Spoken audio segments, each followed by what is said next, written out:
Hello everyone, thanks for tuning into another episode of Psych Assist. I've got an amazing episode for you guys. And when I say amazing, I really mean amazing.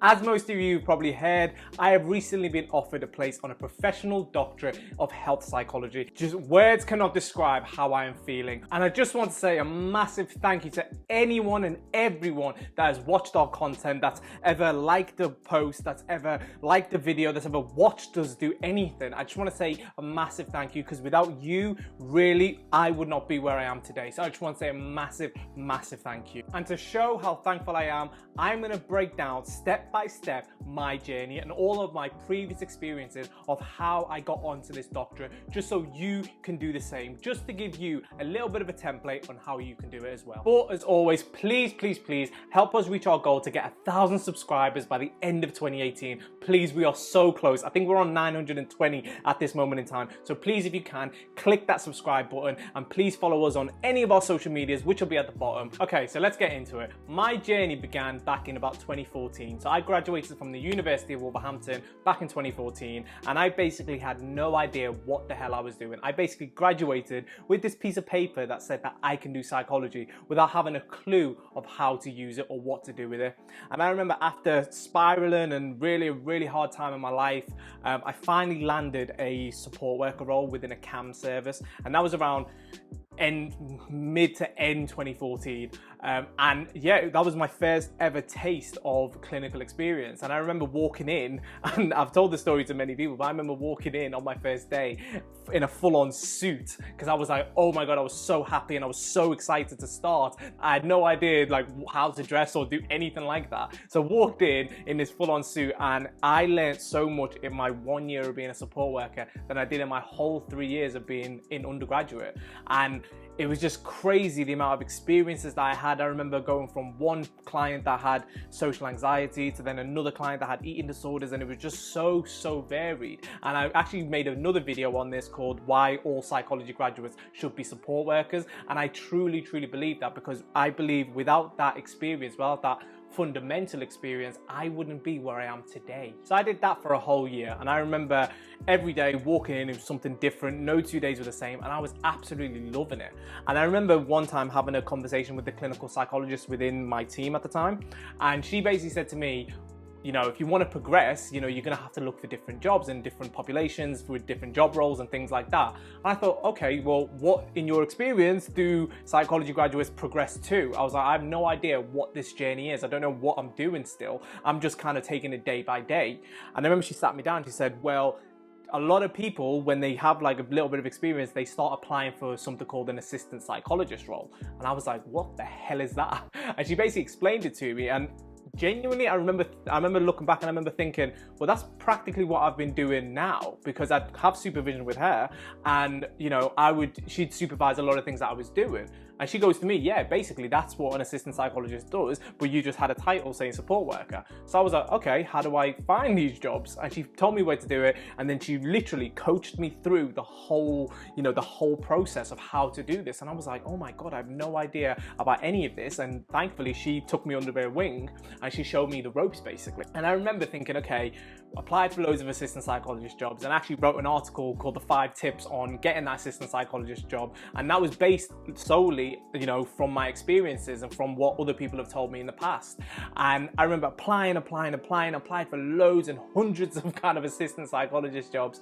And I remember finally landing one interview, and I won't get into the interview because I've made a whole nother video on that, which I'll link in the description below. And I got it. I remember thinking, oh my god, like this is the next level. I remember it was one thinking this is the next level career-wise, but also financially. You know, this was practically tripling my salary. And I remember just thinking, oh my god, like this is it, I've made it now, like I need to do this. And yeah, went into another CAM service, which was more of a neurodevelopmental team, working with young people with autism.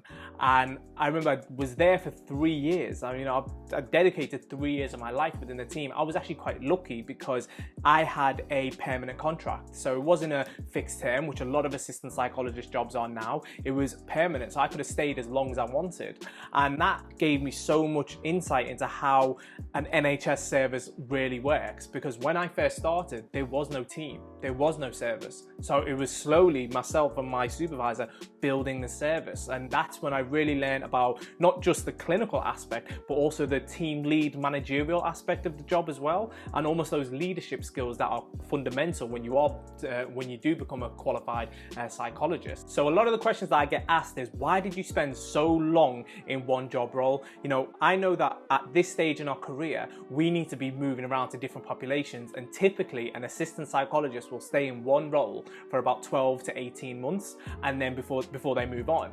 And I stayed within this role for 3 years, and the reason was because I remember about halfway through I actually got onto my MSc in health psychology, and I was so happy. I was like, oh my god, I've actually gone onto a master's, but it was part-time. So everything was just so convenient for me to stay within one role and also do my studies part-time as well. And I remember doing that for 2 years, which was super hard. It was a lot of late nights and a lot of weekends putting in work, but it was all worth it. And I remember when I was just about to finish my MSc in health psychology, I saw this opportunity for a fully funded position of a trainee health psychologist. And I thought, well, okay, I had a conversation with my academic supervisor and he said, yeah, why not? Go apply. So I applied, went for the interview, didn't get it.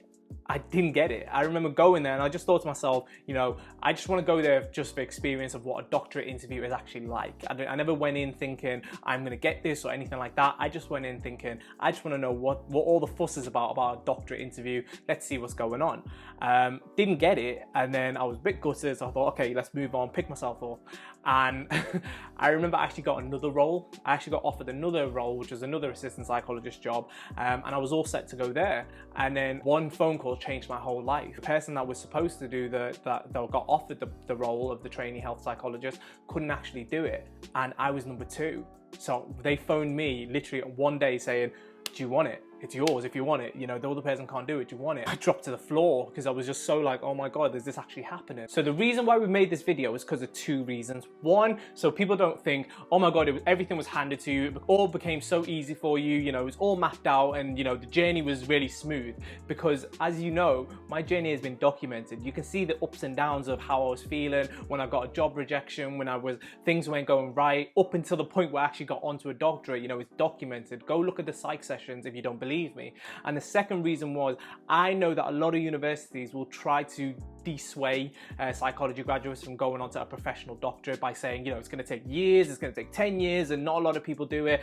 Don't bother with that, go into academia. And the reason why I wanted to make this video was to show you that there's no secret formula or there's no superhuman people that get onto these professional doctorates. It's just everyday people that just put in the work, and all it is a matter of time. I always say life will happen. So if you're watching this now and thinking, oh my God, I will never get onto a professional doctorate, just know there's no secret, there's no nothing.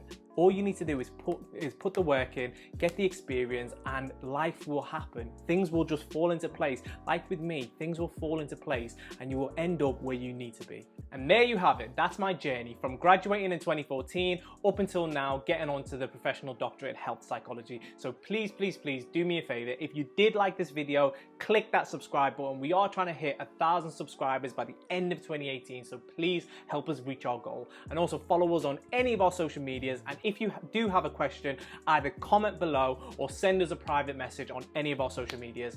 Thanks for watching, Psych Assist. Like if you're liking this, and I'll see you next time.